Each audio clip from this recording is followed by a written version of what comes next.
Selamat pagi Pak, selamat pagi teman-teman. Yang saya hormati Bapak dosen pengampu mata kuliah pendidikan sekolah dasar dan yang saya kasih teman-teman seperjuangan. Perkenalkan, saya atas nama Arnoldus Anur, kelas 24K dengan NPM 24103499. Baik, pada kesempatan kali ini saya akan menganalisis video terkait kebutuhan warga negara Indonesia.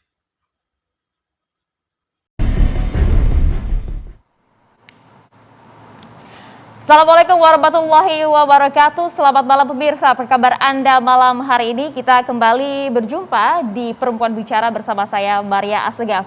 Kita akan membahas sebuah tema yang cukup menarik kalau diperbincangkan, terlebih ini juga menjadi perbincangan juga di kalangan emak-emak begitu ya. Apa sih itu gitu? Ini adalah mengenai kenaikan harga kebutuhan pokok. Kita tahulah sejak Desember begitu, sebut saja apa? Daging sapi, kemudian ayam potong, harga cabai, bahkan hingga kini kelangkaan minyak goreng juga masih dirasakan oleh sejumlah masyarakat di sejumlah daerah. Tapi baru-baru ini sejumlah lembaga survei kemudian merilis tingkat kepuasan terhadap pemerintahan Jokowi dan Ma'ruf Amin justru tinggi. Sebut saja angkanya rata-rata berada di atas 70%.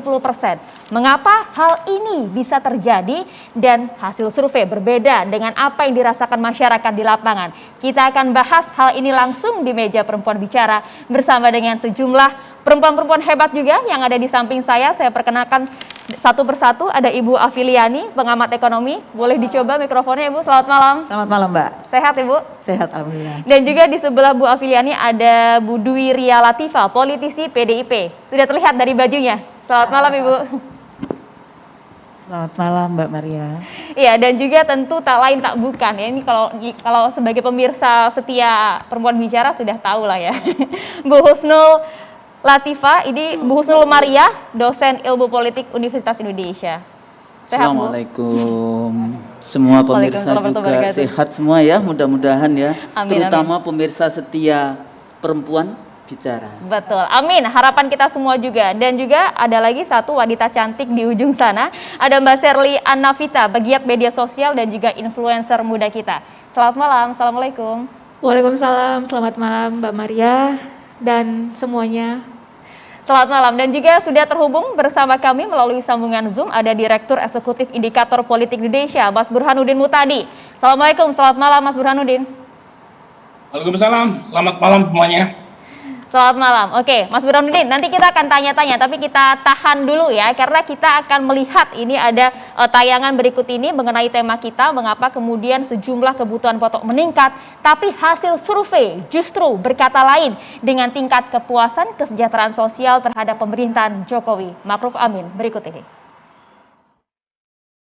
Kepuasan masyarakat masih cukup tinggi terhadap kinerja pemerintahan Joko Widodo Ma'ruf Amin. Padahal masyarakat tengah dililit berbagai persoalan. Harga bahan pokok melambung tinggi, kelangkaan minyak goreng, serta penolakan keras pencairan jaminan hari tua di usia 56 tahun.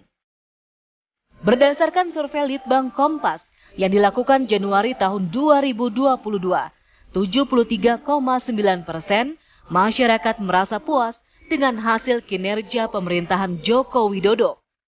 Tingkat kepuasan masyarakat ini meningkat dibanding survei periode sebelumnya, bahkan menjadi yang tertinggi sejak survei serupa dilakukan pada Januari 2015 atau di awal pemerintahan Jokowi. Lembaga Survei Indikator Politik Indonesia pada Januari hingga Februari 2022 menyebut kepuasan terhadap kinerja Jokowi mencapai 71%. Sementara Lembaga Survei Indonesia pada Februari hingga Maret 2022 menyatakan meski tingkat kepuasan masyarakat terhadap kinerja pemerintahan Jokowi menurun dibanding hasil survei sebelumnya, namun tingkat kepuasan masih di posisi 66,3%. Hasil survei mengundang beragam komentar. Persoalan hidup masyarakat nyata di depan mata, namun masyarakat masih merasa puas. Pemerintah diharap tidak berpatok terhadap hasil survei, berpuas diri dengan angka, terpampang nyata PR persoalan kesejahteraan masyarakat yang dinanti untuk diselesaikan.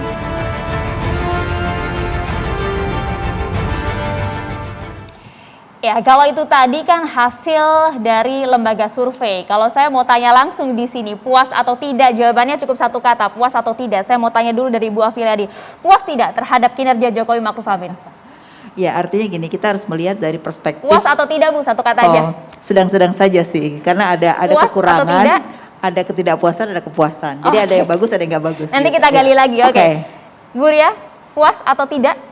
Alhamdulillah puas. Tapi Puas. bahwa ada kekurangan ya itu pasti harus diperbaiki. Oke, baik. Bu Husnul, Itu pertanyaan bukan untuk scholars. tapi puas atau tidak, Bu? Kepo juga Itu kita pertanyaan bukan untuk scholars. Singular isu single itu nggak bisa ditanyakan General? kepada scholars.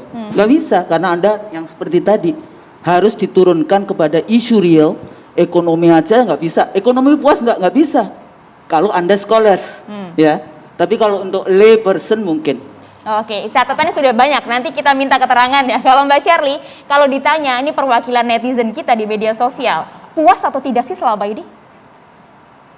Karena Shirley juga adalah scholars, jadi saya pikir udah dijawab juga oleh Bu Husnul. Itu bukan satu jawaban single yang Ya. pada akhirnya butuh penjelasan. Oke, di kalau begitu masing-masing boleh bidang. dijelaskan bagaimana sih sebenarnya kalau kita melihat terlebih anak muda ya, melihat hasil survei ini dan juga melihat kenyataannya di lapangan, Mbak Shirley. Ya, terlepas dari indikator yang sudah dikeluarkan dan hasil surveinya, tentu kita mengapresiasi itu. Namun dalam hal ini, publik juga punya hak terkait bagaimana menanggapi itu dengan indikator yang ditemui di fakta lapangan. Tapi setidaknya, satu hal yang pasti bahwa kepuasan rakyat terhadap presiden dan pemerintahannya itu, Mbak Maria, itu seharusnya berbanding lurus dengan bagaimana presiden dan pemerintahannya mengeksekusi janji-janji baik dari kampanyenya dulu. Dan untuk menyederhanakan ini setidaknya ada 4 standar utama yang sama-sama bisa kita jadikan awal diskusi ini. Yang pertama adalah bagaimana jaminan kesejahteraan rakyatnya. Kita sama-sama tahu bahwa hari ini harga bahan pokok itu sudah sangat tidak stabil. Beberapa hari terakhir publik masih dihebohkan dengan harga minyak, kedelai, yang bukan hanya itu diikuti juga dengan aturan baru pencairan JHT yang baru beberapa waktu yang lalu dikembalikan ke semula setelah protes di mana-mana. Artinya dengan konteks yang seperti ini patut kita pertanyakan secara kritis. Apakah mungkin kepuasan rakyat itu tinggi ketika ternyata kesejahteraan rakyat yang dihadapi di akar rumput demikian. Yang kedua, bagaimana kebebasan berpendapat? Karena di rakyat dalam hal ini. Kenapa? Karena kembali ke sistem negara kita adalah sistem demokrasi, maka faktanya sekarang masyarakat semakin sulit. Bahkan bisa dibilang cenderung takut menyampaikan aspirasinya. Ini menarik menghadirkan Pak Burhanuddin karena mengutip data dari Indikator Politik Indonesia sendiri pada tahun 2020 menyebutkan 79,6%. Nanti bisa diklarifikasi langsung oleh beliau. Nyaris 70-an% warga ternyata merasa makin takut menyuarakan pendapatnya. Yang ketiga, bagaimana dengan penegakan hukumnya dalam hal ini? Apakah sudah berkeadilan?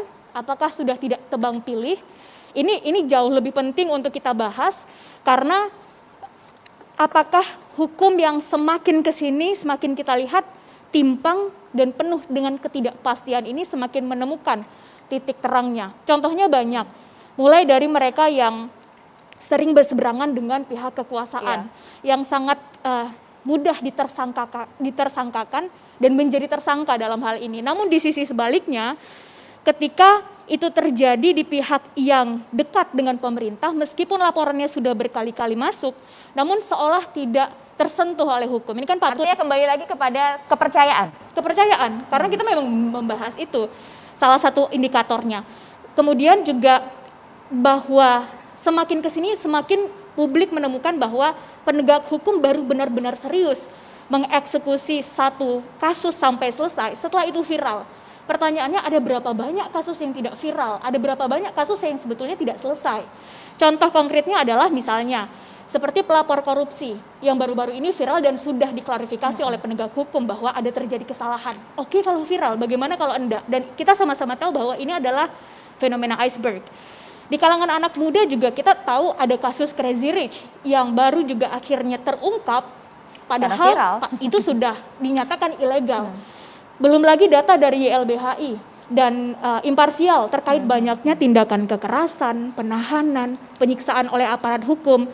Dan dengan semua eskalasi yang terjadi ini, apakah betul kepuasan rakyat itu tinggi ketika kita tahu bahwa yang terjadi dalam konteks penegakan hukum demikian adanya. Terakhir yang keempat, bagaimana dengan jaminan keamanan bagi rakyatnya? Dalam hal ini, sedikit saja saya ingin. Halo teman-teman, setelah kita menganalisis video yang sudah saya tempel, kita akan membedah fenomena yang menarik dari program Perempuan Bicara pada video di atas dengan judul Harga Kebutuhan Naik. Ini adalah acara gabungan politik dan hiburan yang tidak hanya melaporkan berita, tetapi mengundang penulis untuk menginterpretasikan produk sosial ekonomi. Mari kita telusuri bersama penyebab serta kelebihan dan keterbatasan diskusi dalam video tersebut. Yang pertama itu pendahuluan umum. Video di atas yaitu harga kebutuhan naik, kepuasan terhadap pemerintah yang ditayangkan dalam program Perempuan Bicara. Di video di atas yang sudah saya film mengangkat sebuah fenomena sosial politik yang kompleks dan paradoksal. Fenomena ini menarik karena bertentangan dengan asumsi umum dalam kajian ekonomi politik, yaitu bahwa kondisi ekonomi masyarakat sangat memengaruhi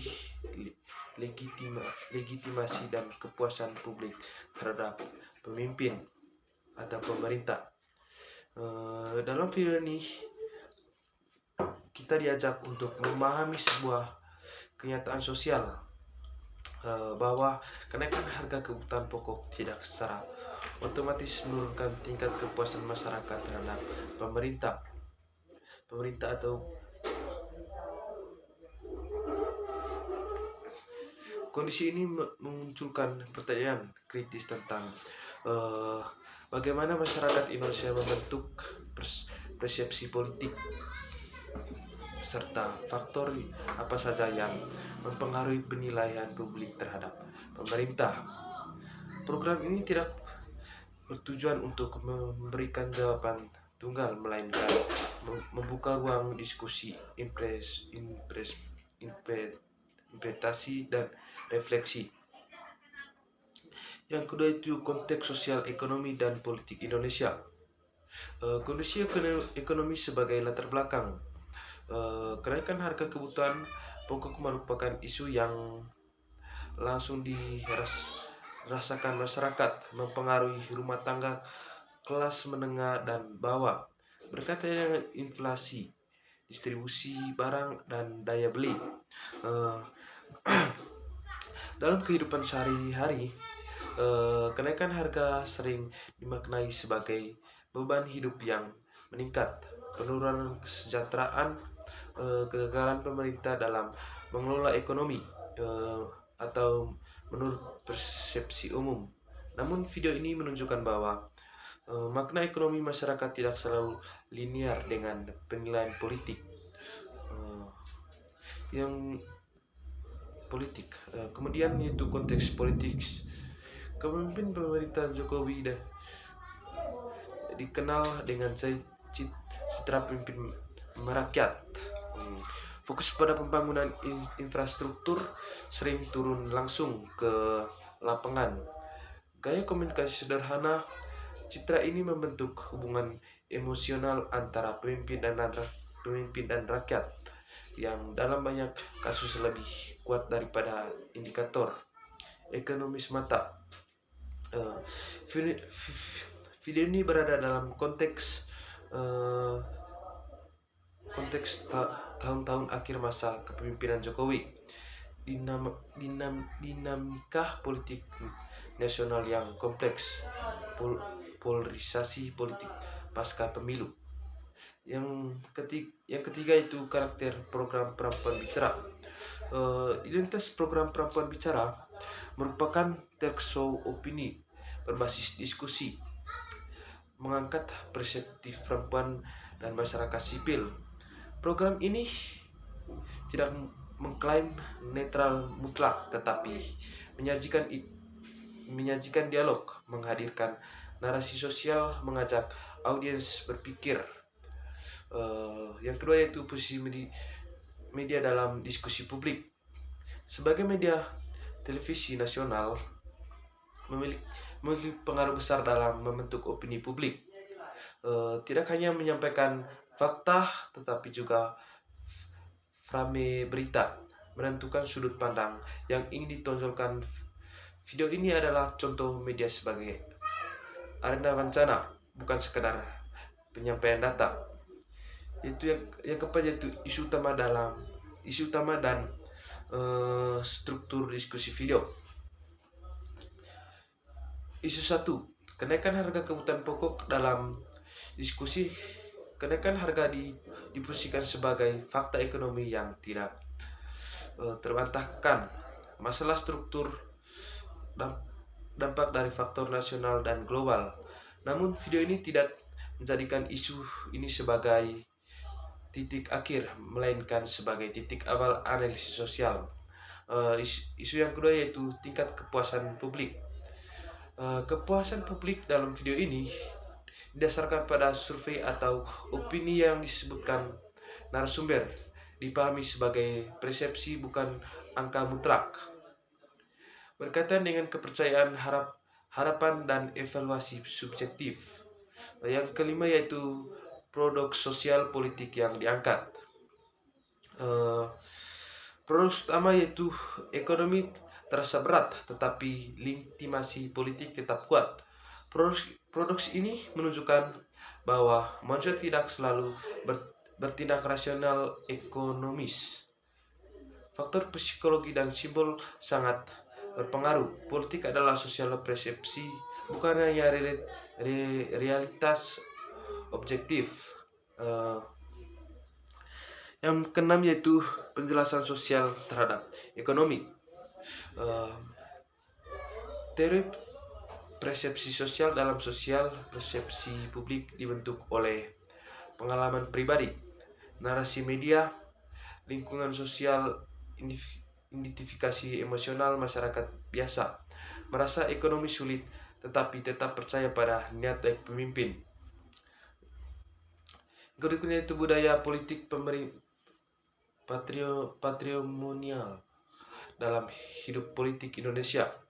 Figur pemimpin sering dipersonalisasikan, loyalitas tidak selalu berbasis kinerja ekonomi.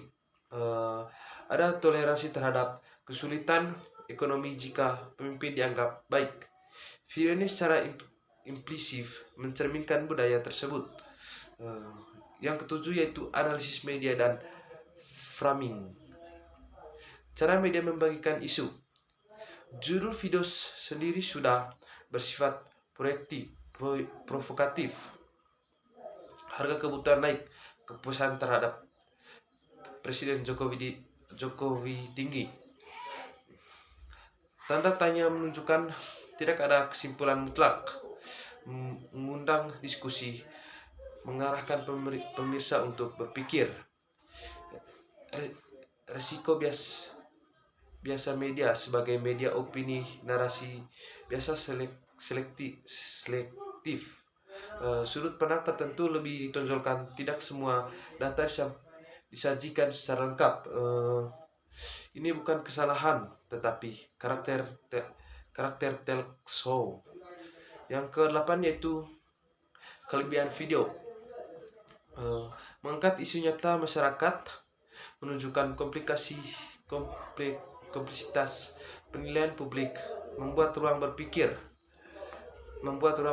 kritis, relevan untuk pendidikan kewargaan negaraan, mendorong literasi media. Yang ke-9 yaitu kelemahan dan batas video. Tidak menyajikan data kuantitatif rinci, tidak menjelaskan metodologi survei, opini narasumber, berpotensi bisa disalahpahami sebagai fakta tunggal. Yang ke-10 yaitu nilai pendidikan dan pembelajaran. Video ini sangat relevan untuk ke sosiologi, ilmu politik, ilmu komunikasi dapat digunakan untuk melatih berpikir kritis, analisis rencana, literasi politik, pemahaman demokrasi. Yang ke-11 yaitu refleksi kritis. Video ini mengajarkan bahwa kepuasan publik tidak sederhana angka ekonomi, politik dalam sosial kepercayaan. Media berperan besar membentuk realitas sosial. Masyarakat perlu bersikap kritis terhadap opini media. Yang kedua itu kesimpulan akhir video.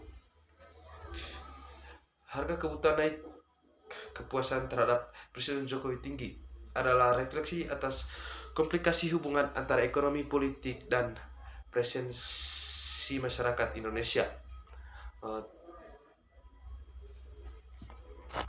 Yang ke-13 yaitu dampak terhadap pembentukan opini publik.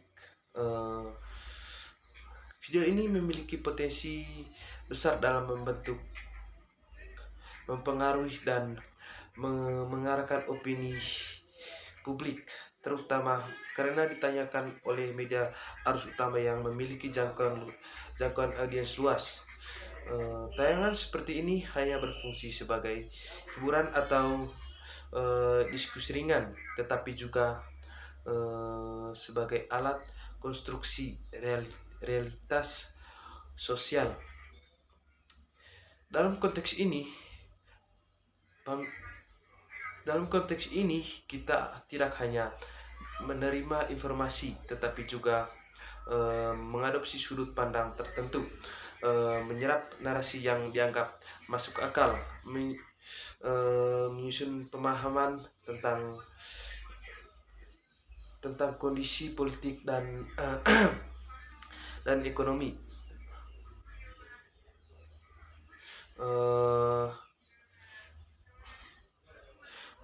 Diskusi yang disajikan secara dialogis membuat opini yang disampaikan terasa lebih alami dan persuasif. Karena tidak disampaikan dalam bentuk propaganda langsung, hal ini membuat pesan yang disampaikan menjadi lebih mudah diterima oleh masyarakat, terutama masyarakat yang tidak terbiasa membaca data ekonomi atau laporan akademik. Yang berikutnya yaitu yang ke-14 yaitu analisis dari sudut pandang demokrasi. Dari perspektif demokrasi, video ini menunjukkan bahwa kepuasan publik tidak selalu menjadi indikator kesejahteraan objektif, melainkan lebih sering menjadi indikator persepsi dan kepercayaan politik. Dalam sistem demokrasi, kepuasan publik sering dipengaruhi oleh komunikasi politik, hubungan emosional antara pemimpin dan rakyat memainkan peran penting. Media menjadi jembatan utama antara pemerintah dan masyarakat. Video ini secara tidak langsung mengajarkan bahwa demokrasi modern tidak hanya menggantung pada kinerja ekonomi, tetapi juga pada kemampuan pemimpin dan media dalam membangun narasi kepercayaan. Namun dari sisi lain, hal ini juga mengundang risiko, yaitu masyarakat dapat merasa puas meskipun masalah struktur belum sepenuhnya tersampaikan.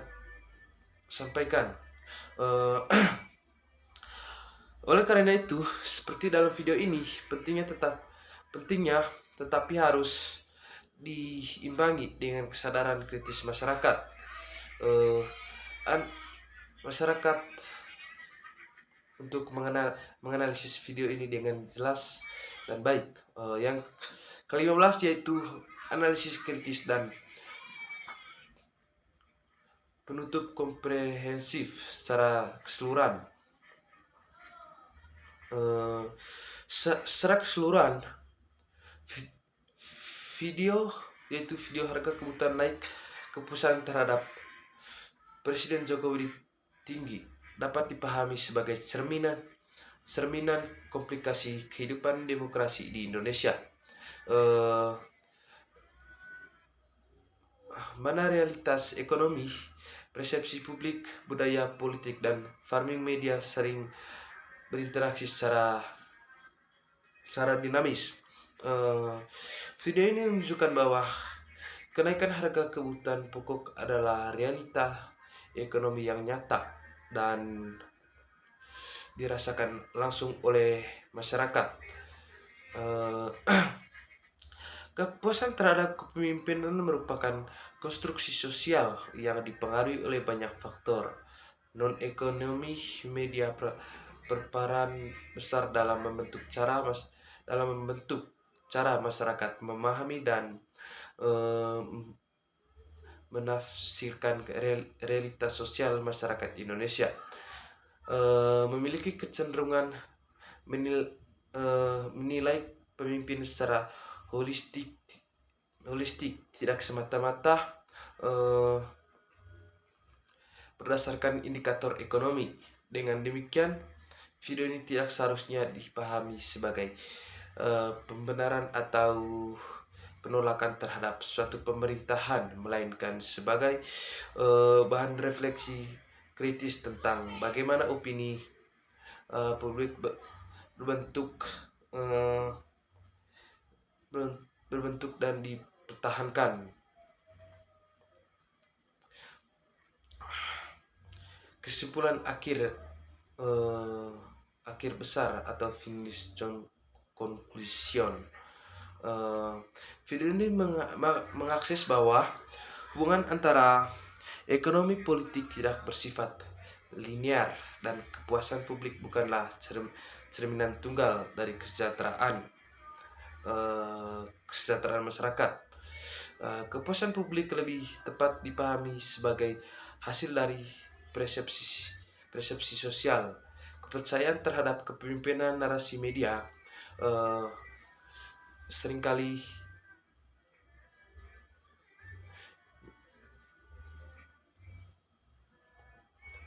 lebih tepat dipahami sebagai hasil dari persepsi sosial. Terima kasih.